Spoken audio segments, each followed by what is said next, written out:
I was watering my petunias on that Tuesday morning when I heard the front door slam. My hands trembled as I set down the watering can. Sarah walked into my living room like she owned it, her designer heels clicking against the hardwood floors I'd polished just that morning. Behind her, Michael shuffled in, avoiding my eyes as usual. She didn't even say hello, just looked around my modest home with that expression, the same one she'd worn since she was 16, like everything I touched was somehow beneath her. "We need to talk," she said, crossing her arms. The diamond bracelet I'd bought her for Christmas caught the morning light, streaming through my kitchen window. I dried my hands on my apron, my heart already sinking. After 35 years, I knew that tone. "What is it, sweetheart?" She laughed, but there was no warmth in it. "Don't call me that. Listen, you're getting older, and this house is way too big for just you." She gestured around my living room, dismissing the family photos and handmade quilts like they were nothing. "It doesn't make sense anymore." My breath caught in my throat. The house where I'd raised her, where she'd taken her first steps, where I'd nursed her through childhood fevers and teenage heartbreaks. "What are you saying?" "I'm saying you should give it to me. Sign it over." Her voice was cold, matter of fact. "At your age, you don't need all this space. Michael and I could actually use it properly. Emma needs a yard." The words hit me like a physical blow. I gripped the back of my kitchen chair, the same chair where she'd sat doing homework while I worked late into the night, to pay for her dance lessons, her college, her wedding. Before continuing, if this story is touching your heart, subscribe to the channel and tell us in the comments where you are watching from. Don't forget to ring the notification bell, because every day I'm bringing you stories of women who turn their deepest pain into a new good way of living their lives. Michael cleared his throat uncomfortably, but said nothing, just stared at his phone. I looked at my daughter, really looked at her. When had her eyes become so cold? When had my little girl turned into this stranger who could demand my home like it was owed to her? "Sarah," I whispered, my voice breaking. "This is my home." She shrugged. "Not for much longer, I hope." What she didn't know, what neither of them knew, was that 3 months ago, I'd already made a decision that would change everything. As I watched Sarah stride out of my house that morning, her ultimatum still ringing in my ears, the memories came flooding back. 35 years. That's how long I'd been pouring my heart into raising her. I sank into my worn recliner, the same chair where I'd nursed her through countless sleepless nights as a baby. The fabric was faded now, but I couldn't bring myself to replace it. Too many precious moments had happened in this spot. Sarah was 3 when her father walked out, just packed his bags one Tuesday, and never looked back. Left us with nothing but a mortgage I could barely afford and a little girl who kept asking when Daddy was coming home. I remember that first night alone, holding her while she cried for her father. I made a promise then, whispering it into her soft brown curls. I would give her everything. I would be both mother and father. She would never want for anything. God, how naive I was. I worked 3 jobs to keep that promise. Mornings at the diner, afternoons cleaning office buildings, evenings sewing alterations at the local dry cleaner. My hands were raw from the chemicals. My back ached from bending over sewing machines. But every dollar went toward making Sarah's life better. When she wanted dance lessons at 8, I said yes. $40 a week I didn't have, but I picked up weekend shifts to cover it. She was so graceful, spinning across the studio floor in her pink leotard. The smile on her face made every blister on my feet worth it. Piano lessons came next, then art classes. Private tutoring when she struggled with math. Each request meant less sleep for me, more hours away from home. But I couldn't bear to disappoint her. "You're the best mom ever," she used to say, wrapping her little arms around my neck when I'd tuck her in at night. Those words sustained me through the exhaustion, through the loneliness, through the moments when I wondered if I was strong enough to keep going. The teenage years were when things started to change. Suddenly, nothing I did was right. The clothes I bought her weren't trendy enough. Our small house was embarrassing compared to her friends' homes. The car I drove, a reliable old Honda I'd bought used, made her slump down in the passenger seat. Whenever I picked her up from school, "Why can't you be like Amanda's mom?" she'd snap.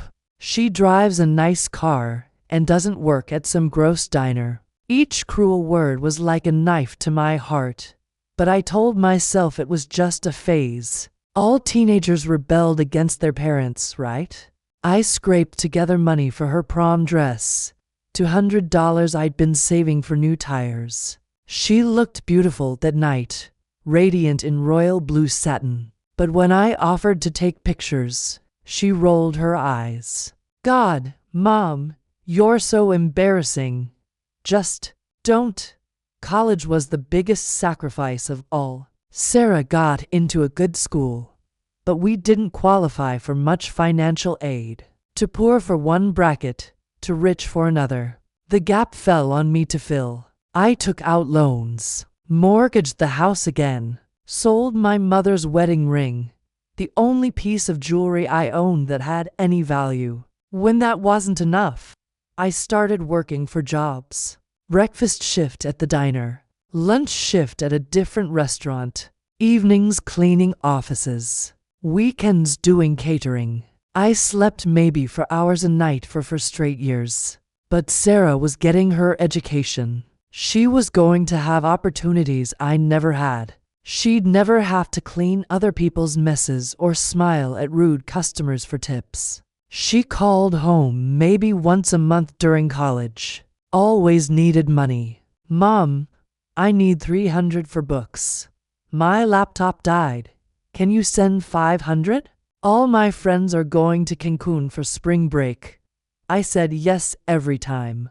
Picked up extra shifts, skipped meals, wore the same 3 outfits to work. My friends, the few I had left, started commenting on how thin I'd gotten. But Sarah needed me. After graduation, she moved in with Michael. "No job yet," she said. The economy was tough. She just needed time to find the right opportunity. That was 13 years ago. I watched her lifestyle improve while mine stayed the same. Designer handbags while I clipped coupons. Spa days while I worked through holidays. Expensive dinners while I ate canned soup for the 3rd night in a row. The phone calls became demands. "I need money for a security deposit on a better apartment. Michael's car broke down. Can you help? We're trying to have a baby. I need you to pay for these fertility treatments." When Emma was born, my heart swelled with joy. Finally, something pure and beautiful in our complicated relationship. I'd be the grandmother I'd always dreamed of being. But even that became transactional. "If you want to see Emma, you need to help with daycare costs. She needs clothes for school. And we're short this month. We can't afford family photos, but they're important for Emma's development."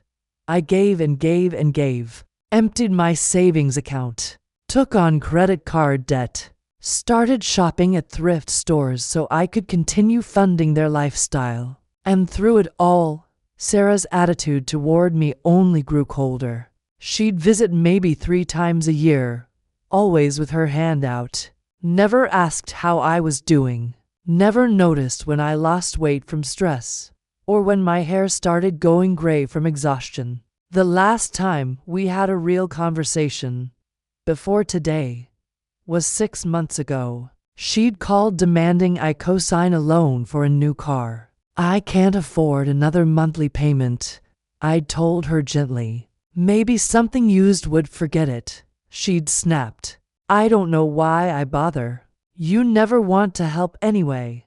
The line went dead. I'd sat in this same chair, staring at the phone, wondering where I'd gone wrong. How had my sweet little girl become this stranger who saw me only as a source of money? That night, I'd pulled out photo albums, looking for clues. Pictures of birthday parties I'd thrown on a shoestring budget. Christmas mornings where she'd torn through presents I'd worked overtime to afford.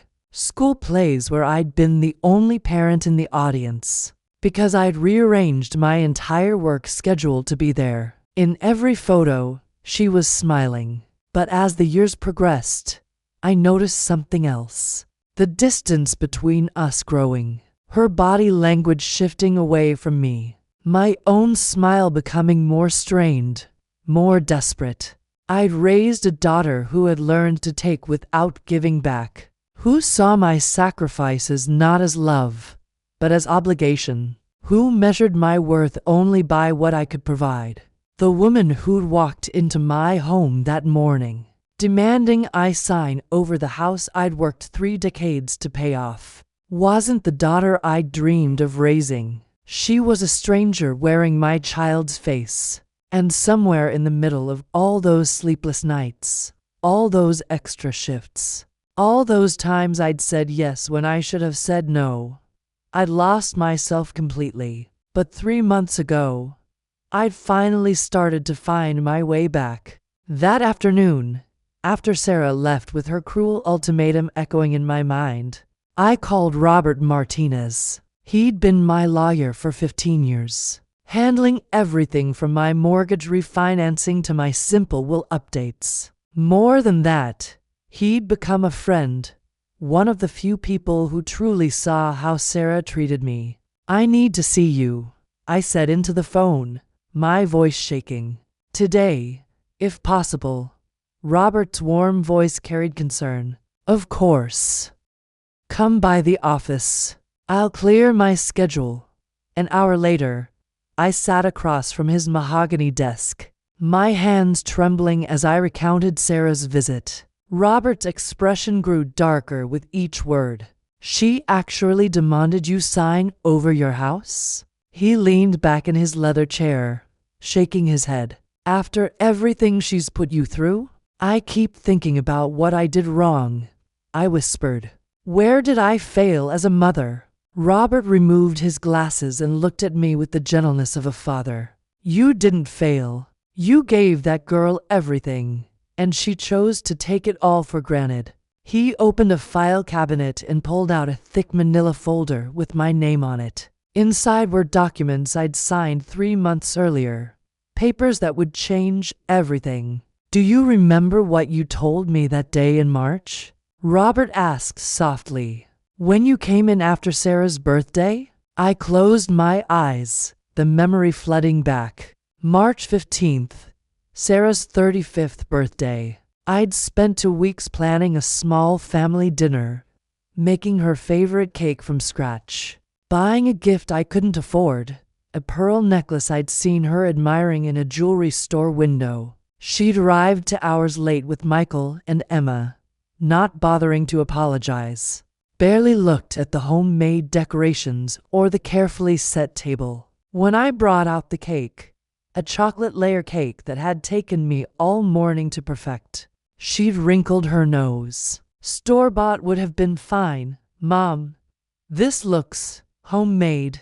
The word dripped with disdain, like homemade was something to be ashamed of. Emma had tried to lighten the mood, complimenting the decorations and asking if she could help blow out the candles with her mother. But Sarah had snapped at her. Just sit still and be quiet, Emma.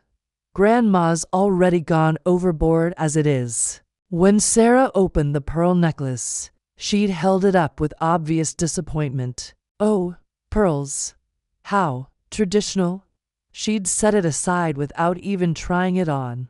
I was hoping for something more contemporary, but I guess at your age, you wouldn't know what's fashionable. That's when Michael had cleared his throat and delivered the real blow. Actually, we need to talk to you about something important, he'd said, glancing nervously at Sarah. "We've been looking at bigger houses, and well, we could really use some help with the down payment."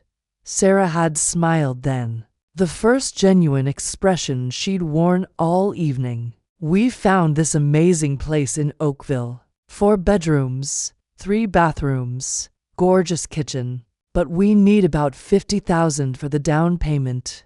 She leaned forward eagerly. "You could take out a second mortgage on this place. I mean, you're not getting any younger, and it would be such a good investment for the family." I'd sat there in stunned silence, watching my daughter ask me to mortgage my home, the house I'd nearly killed myself working to pay off, so she could upgrade to a bigger one. I need to think about it," I'd managed to say. Sarah's face had fallen, then hardened. "Think about it. Mom, this is your granddaughter's future we're talking about. Don't you want what's best for Emma?" Using Emma against me. That's what hurt the most. They left shortly after, Sarah barely bothering to hug me goodbye. The untouched cake sat on my kitchen table for 3 days before I finally threw it away. That's when I'd called Robert. I remember. I told him now, my voice barely above a whisper. I remember what I said. "You said you felt like a stranger in your own daughter's life. That every conversation was about money, and you were tired of being seen as nothing more than a bank account." Robert pulled out the will I'd signed that day, a new will that revoked all previous versions. "You made a decision that day, a difficult one, but the right one." I stared at the document, remembering the anguish I'd felt signing those papers, but also the strange sense of relief. "Tell me again what you decided." Robert's voice was gentle but firm. "You left everything to Emma. The house, your savings, your life insurance policy. All of it goes into a trust for your granddaughter. When she turns 18, Sarah gets nothing." The words hung in the air between us. 3 months ago, they'd felt revolutionary. Today, after Sarah's ultimatum, they felt like salvation. "You were right to do it," Robert continued. "I've seen this story too many times. Adult children who see their parents as ATMs, who take and take until there's nothing left. Sarah made her choice a long time ago."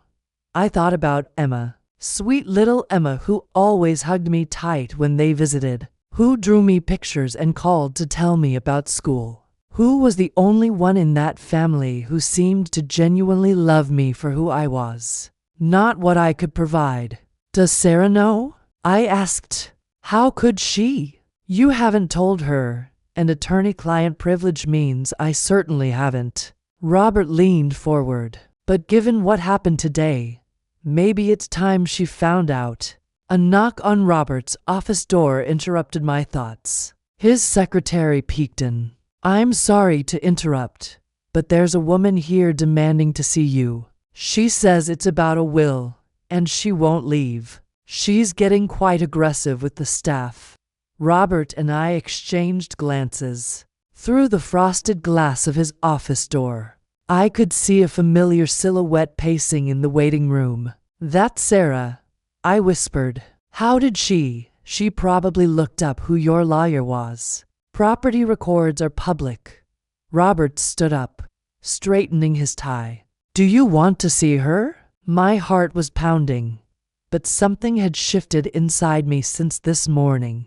Maybe it was Robert's reassurance, or maybe it was finally understanding that I had taken back some control of my life. "Yes," I said, surprised by the steadiness in my own voice. "Let her in." Robert opened the door and Sarah strode in like she owned the place. She was still in her designer clothes from this morning, but her perfectly styled hair was slightly mussed, and there was a wild look in her eyes. "There you are," she said, not bothering to greet Robert. "I should have known you'd come running to your lawyer the minute I left." "Sarah," I began, but she cut me off. "No, let me talk." I've been thinking about what I said this morning, and maybe I was a little harsh. But you have to understand, Mom. You're not getting any younger, and that house is just too much for you to handle.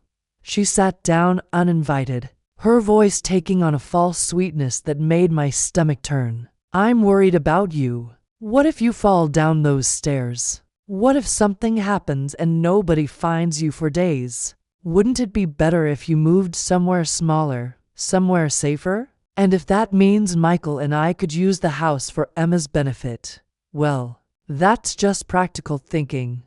Robert cleared his throat. Actually, that's interesting timing, because we were just discussing your mother's will. Sarah's eyes lit up. Oh, good. I mean, I know these things are important to plan ahead. She turned to me with practiced concern. I hope you're being sensible about things, Mom. Making sure everything goes where it should. Where do you think it should go? I asked quietly. Well, to me, obviously. I'm your only child. And then to Emma eventually, of course. That's how these things work. She waved her hand dismissively. I mean, I know you probably left a little something to charity or whatever, but the house and your savings should obviously come to me.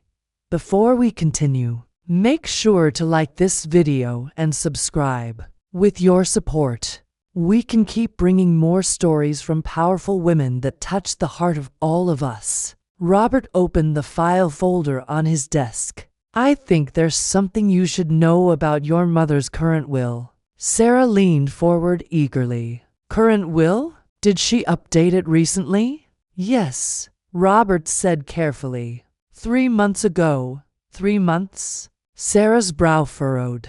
But that was right after. Her voice trailed off as the timing hit her. Right after her birthday dinner. Right after she'd asked me to mortgage my house for her down payment. What does it say? She asked, but her voice had lost its confident edge. Robert looked at me for permission. I nodded. Your mother has left everything to Emma.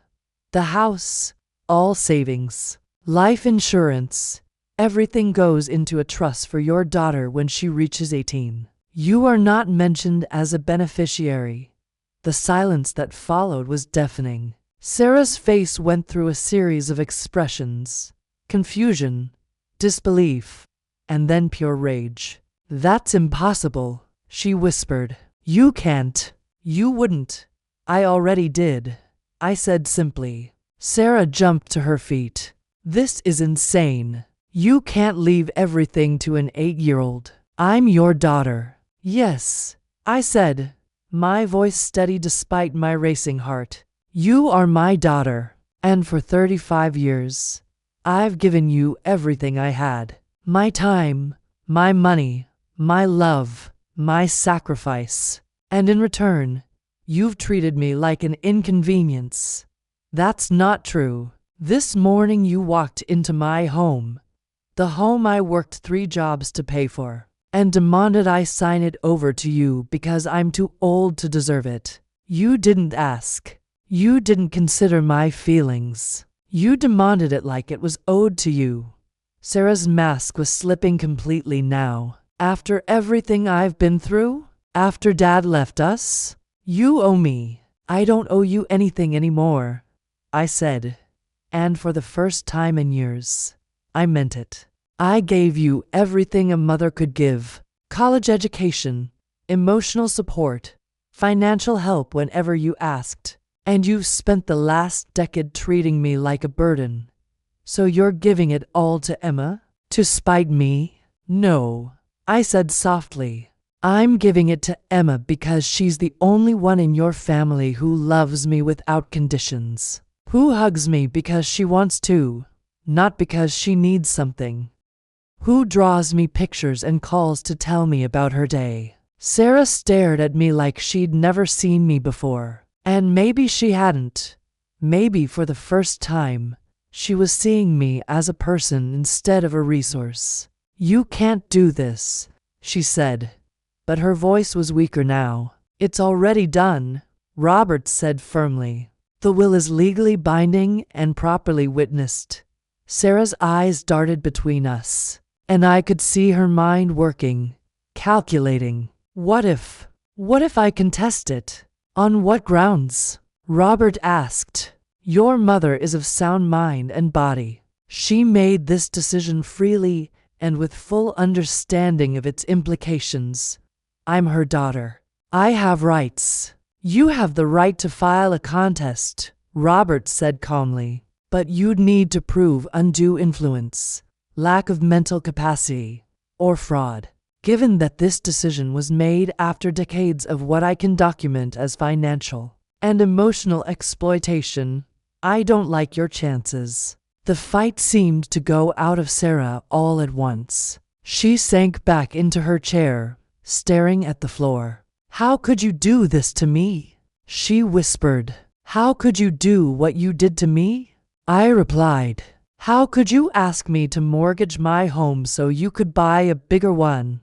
How could you criticize my homemade birthday cake? How could you demand my house this morning like I was already dead? Sarah looked up at me, and for just a moment, I saw a flash of the little girl she used to be. The child who had once told me I was the best mom ever. I never meant, she started, then stopped. Yes, you did, I said sadly. You meant every word. 3 days passed after that confrontation in Robert's office. 3 days of radio silence. That felt heavier than all the years of Sarah's emotional distance combined. I thought maybe that was it. Maybe she would disappear from my life completely, and I'd never see Emma again. The thought made my chest ache, but there was also a strange peace in it. No more walking on eggshells. No more heart-stopping anxiety every time the phone rang, wondering what she needed now. But I should have known Sarah wouldn't go quietly. Thursday evening. I was in my garden watering the roses when I heard car doors slamming in my driveway. Not just one car, two. Through the hedges, I could see Sarah's white BMW and Michael's black SUV. My stomach dropped. This wasn't going to be a conversation. This was going to be a battle. Sarah stormed through my back gate without knocking, Michael trailing behind her like always. But what shocked me was Emma, being dragged along by the hand, her little face confused and frightened. We need to talk. Now. Sarah's voice was sharp with barely contained fury. She'd clearly spent the last 3 days building up her rage instead of reflecting on what I'd told her. Sarah, Emma shouldn't be here for this, I said, moving toward my granddaughter. But Sarah pulled the child closer to her side. Oh no, Emma should absolutely be here. She should know what kind of grandmother she has. Sarah's eyes were wild, desperate. Emma, tell Grandma how excited you were about moving into her big house. Emma looked between us, her brown eyes wide with confusion. I don't understand. Are we moving? My heart shattered. They'd been filling this innocent child's head with plans about living in my home, using her as ammunition in their greed. No, sweetheart, I said gently. Nobody's moving anywhere. Yes, we are, Sarah snapped. Because you're going to fix this insane mistake you made with your will. You're going to do what's right for your family. Michael finally spoke up, his voice weak but trying to sound authoritative. Look, we've been talking to some lawyers. Lawyers? I interrupted. You mean you've been shopping around for someone who'll tell you what you want to hear? We have rights, Sarah said, her voice rising. I'm your only child. You can't just throw away 35 years because of some argument. Some argument? The words came out louder than I intended, and Emma flinched. I took a breath, trying to control my voice for her sake. Sarah, this wasn't about one argument. This was about 35 years of you treating me like an obligation instead of your mother. That's not true, isn't it? When was the last time you called me just to see how I was doing? When was the last time you visited without asking for money? Sarah's face flushed. I've been busy. I have a family. Responsibilities. I had responsibilities too. I worked myself into the ground for you, and you acted like it was owed to you. It was owed to me. You're my mother. That's what mothers do. The naked entitlement in her voice took my breath away. Even now, even after everything, she couldn't see past her own wants. Emma, I said softly, kneeling down to her level. Could you go sit on the porch swing? The grown-ups need to talk. But I want to stay with you. Grandma, Emma said, her voice small. Sarah yanked her back. No, Emma stays here. She's part of this family, and she should know what's happening. She's 8 years old, Sarah. This isn't appropriate for. Don't tell me what's appropriate for my daughter. The words hung in the air like a slap. Emma started to cry, soft hiccuping sobs that made my chest feel like it was caving in. That's when my neighbor Dorothy appeared at the gate, drawn by the raised voices. She took one look at the scene, Sarah's twisted face, Michael's uncomfortable shuffle, Emma's tears, and stepped into my yard without hesitation. What's going on here? Dorothy's voice carried the authority of a retired teacher who dealt with difficult parents for 40 years. This is family business, Sarah snapped. It doesn't concern you. A child crying in distress concerns me, Dorothy said calmly. She walked over to Emma and held out her hand. Hi, honey. I'm Dorothy. Would you like to come see the new kittens in my garage while the adults finish talking? Emma looked up at Sarah pleadingly. For a moment, I thought my daughter might refuse. But even she wasn't cruel enough to deny a crying child some comfort. Fine, but don't go anywhere. We're not done here. Dorothy led Emma away, and I felt a wave of gratitude toward my neighbor. At least Emma wouldn't witness whatever came next. As soon as they were gone, Sarah's mask came off completely. You think you're so noble, don't you? She snarled. Sitting in your perfect little house, judging me for wanting better for my family. I wanted better for you too, Sarah. I gave you everything. You gave me guilt. You gave me a mother who worked all the time and made me feel responsible for every sacrifice you made. The accusation hit me like a physical blow. What? Do you know what it was like growing up with you? You were always exhausted, always stressed about money, always talking about how hard you worked to give me things. I felt guilty for wanting anything because I knew it meant you'd have to work an extra shift, or miss sleep or go without something yourself. I stared at her, speechless. In all my years of sacrifice, I'd never imagined that's how she saw it. So when I finally had a chance to have a good life, to give Emma what I never had, you act like I'm some kind of monster for wanting it. Sarah, I never meant.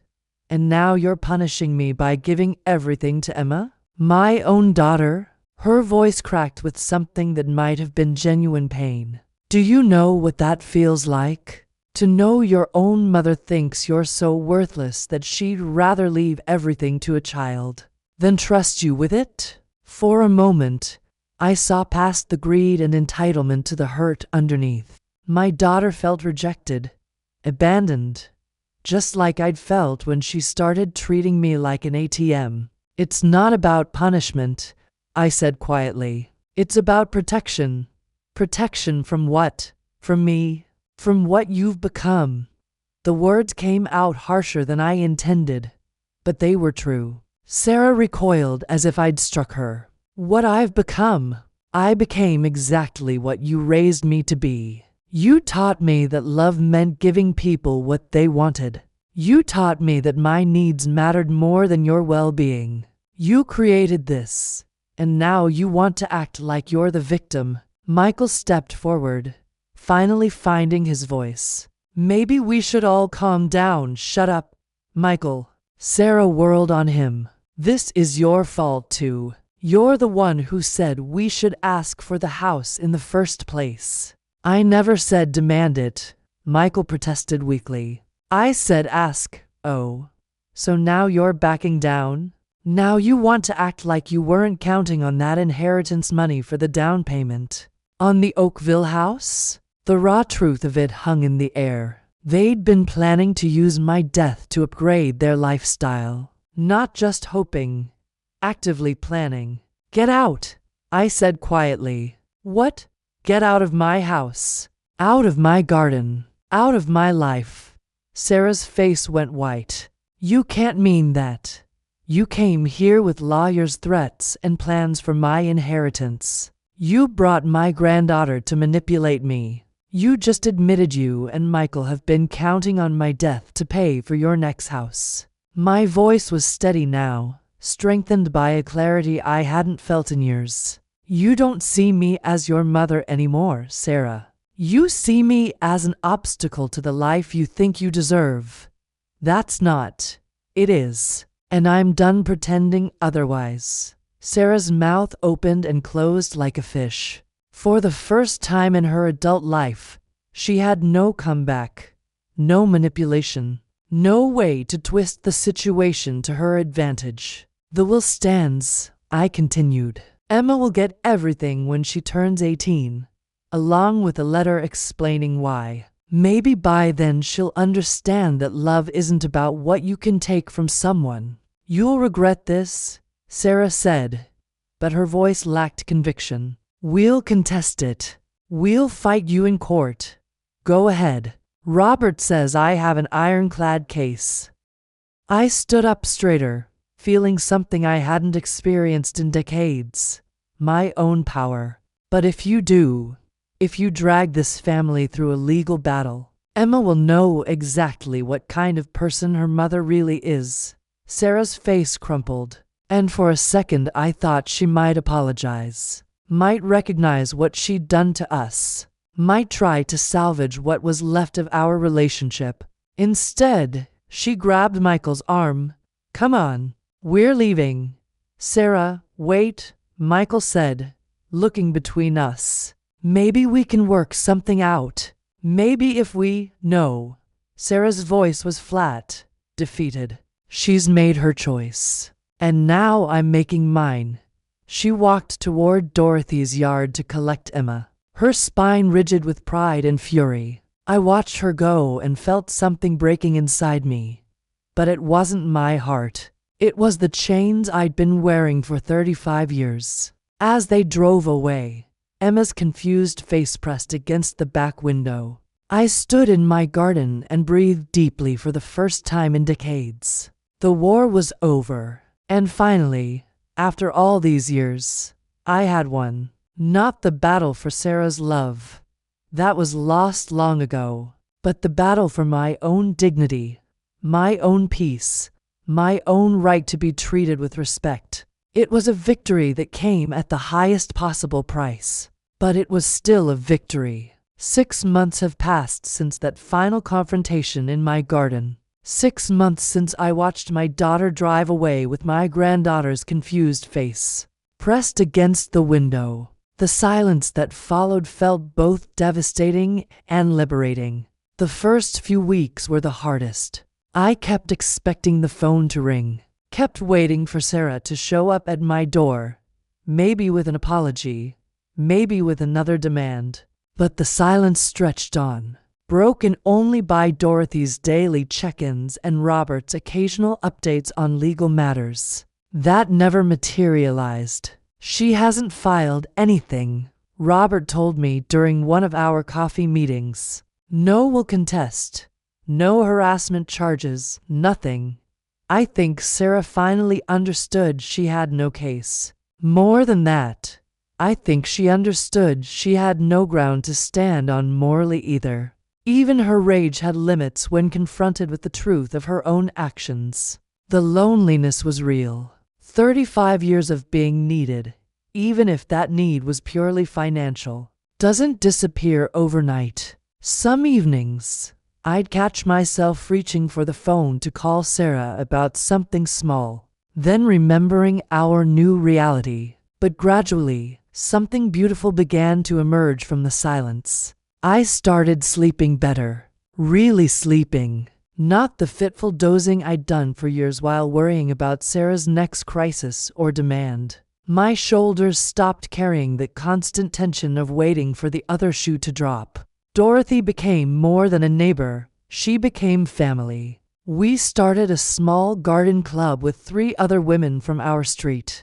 We take turns hosting dinners, share books, laugh about our aches and pains. Simple pleasures I'd forgotten existed when every spare dollar and moment was consumed by Sarah's needs. "You look younger," Dorothy told me one afternoon as we planted tulip bulbs for spring. "Your face isn't carrying that worried expression anymore." She was right. When I looked in the mirror now, I saw myself instead of just Sarah's mother. 3 months ago, I made a decision that surprised even me. I enrolled in an art class at the community center, something I'd wanted to do for decades, but never had the time or money for while supporting Sarah's lifestyle. Watercolors, it turns out, require patience and acceptance of imperfection. Every brushstroke teaches you that some things can't be controlled, only guided. There's something profound about creating beauty with your own hands. After spending so many years working them raw for someone else's dreams. My instructor, Margaret, is a woman in her 70s who started painting after her husband died. "Art," she told our class, "is what we do when we finally have permission to please ourselves." Permission to please myself. What a foreign concept that had become. Last month, I did something I hadn't done in 15 years. I took a vacation. Nothing elaborate, just a long weekend at a bed and breakfast 2 hours north, where I read 3 novels cover to cover and ate meals I didn't have to cook or clean up after. The woman who checked me in commented on how peaceful I looked. "You must not have any children," she said with a laugh. "US mothers never get to truly relax." I smiled and said nothing. The truth was too complicated to explain to a stranger. But the absence of Emma in my life remains the deepest wound. I think about her every day. Wonder if she understands why her grandmother disappeared from her life. Wonder if Sarah has poisoned her against me, or if she misses our Sunday afternoon baking sessions and bedtime stories over the phone. 2 weeks ago, something unexpected happened. I was at the grocery store when I turned a corner and nearly collided with a shopping cart. Behind it stood Michael, looking uncomfortable as always, but this time without Sarah or Emma. "Oh," he said, clearly as shocked as I was. "Hi." We stood there for an awkward moment, other shoppers navigating around us. He looked tired, older somehow, and his usual expensive clothing had been replaced with more modest attire. How are you?" he asked, genuinely seeming to want an answer. "I'm well, Michael. How's Emma?" His face softened at the mention of his daughter. "She asks about you a lot. Sarah tells her you're too busy to visit." But he glanced around nervously, as if Sarah might materialize from behind the cereal boxes. "She knows something happened. She's not stupid. Is she okay? She's resilient. Kids are. But she misses you." He paused, then added quietly, "We all made mistakes." It wasn't quite an apology, but for Michael, it was as close as I was likely to get. "The house in Oakville didn't work out," he continued. Without what we expected from your will, we couldn't make the numbers work." I felt a brief pang of something that might have been satisfaction, followed immediately by sadness for Emma. She was paying the price for her parents' greed, living with the tension of their disappointed expectations. "Michael," I said carefully, "you know the will hasn't changed." Emma will still inherit everything when she turns 18. He nodded. I know, and I think that's probably right. Sarah's been going to therapy, trying to work through some things. Maybe in time. He didn't finish the sentence, but I understood. Maybe in time, Sarah might develop the self-awareness to see what she'd done to our relationship. Maybe in time, she'd find a way to apologize that didn't come with conditions or demands. Or maybe she wouldn't. Maybe some bridges, once burned, can never be rebuilt. Tell Emma I love her, I said. Tell her that hasn't changed. I will. We parted ways in the pasta aisle, and I continued my shopping with a lighter heart than I'd felt in months. Emma hadn't forgotten me. That would have to be enough for now. Last week, Robert called with news that the trust fund for Emma was performing better than expected. Conservative investments, steady growth, money that would give her real choices when she comes of age. College, travel, starting a business, buying a home. Whatever path she chooses won't be limited by financial constraints. She's going to be a wealthy young woman, Robert said with satisfaction. Your sacrifices will benefit the right person after all.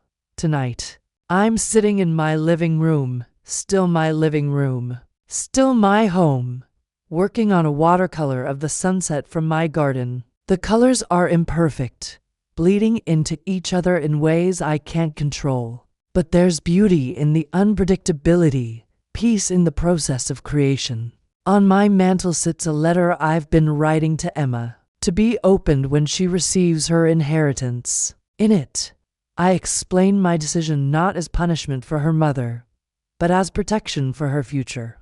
I tell her about the grandmother who loves her unconditionally, who wants her to know her worth isn't measured by what she can give others. I tell her that sometimes the most loving thing you can do is say no. The house is quiet now, but it's a peaceful quiet.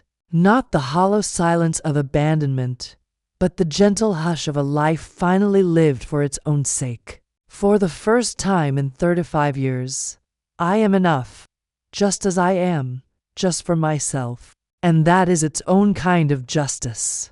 If this story moved you, click on the next video that's appearing on the screen now. I'm sure you'll be surprised by this new emotional and heartbreaking story. I have right here to tell you.